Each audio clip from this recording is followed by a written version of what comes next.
रुद्र एक सीधा सादा लड़का था, कॉलेज की भीड़ में कुछ खोया खोया मगर अपनी ही दुनिया में मशगूल। उसी कॉलेज की लाइब्रेरी में एक दिन वो आव्या से टकराया। किताबें ज़मीन पर गिरीं, दोनों झुके और आंखें मिल गईं। सॉरी, कोई बात नहीं, मैं भी ध्यान नहीं दे रहा था। बस वो पहला लम्हा ही रुद्र की ज़िंदगी बदल गया। आव्या की बातें, उसकी मुस्कान और वो बेफिक्री रुद्र को उसकी ओर खींचती चली गई। वो पहली बार इश्क महसूस कर रहा था, वो इश्क जो खामोशी में पलता है और आंखों से बयां होता है। इजहार और इकरार 6 महीने की दोस्ती के बाद एक शाम कैंटीन की सीढ़ियों पर रुद्र ने कह ही दिया, आव्या, मुझे नहीं पता तू क्या सोचती है, लेकिन मैं तुझसे मोहब्बत करता हूँ। आव्या कुछ पल खामोश रही, फिर मुस्कुराई और बोली, पागल, मैं तो कब से तेरा इंतज़ार कर रही थी।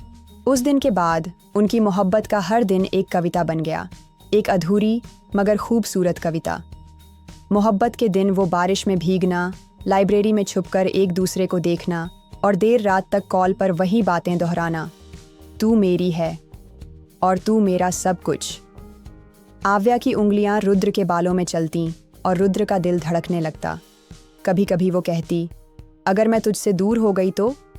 रुद्र हंसकर कहता, तो दुनिया छोड़ दूंगा, लेकिन तुझे नहीं।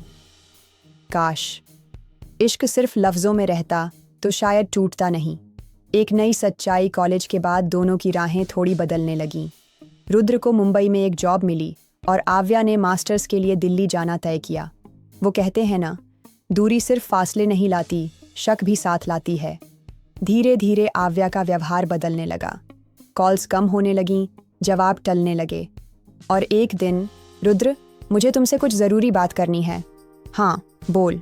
हम अभी जिस फेज़ में हैं उसमें मोहब्बत मुश्किल है, लेकिन मैं तुम्हारी दोस्त रहना चाहती हूँ। रुद्र को लगा जैसे कोई तेज़ हवा उसकी रूह को काट रही हो। दोस्ती का झूठा नाम अब आव्या की बातें बदल चुकी थीं। जहाँ पहले जान, पगले, आई लव यू हुआ करता था, अब सिर्फ यार, ब्रो और फ्रेंड रह गया था। रुद्र मुस्कुराने की कोशिश करता, लेकिन अंदर ही अंदर बिखर रहा था। वो खुद से सवाल करता, क्या वो इश्क झूठा था या अब जो दोस्ती है वो बस नाम है जुदाई का? उसका दिल चीखता था मगर जुबान चुप थी। मेरे जख्मों पर कुछ इस तरह से मरहम लगाती है वो। पहले इश्क की बातें करती थी, अब दोस्त बुलाती है वो। अकेलापन और आदत रुद्र अब पहले जैसा नहीं था।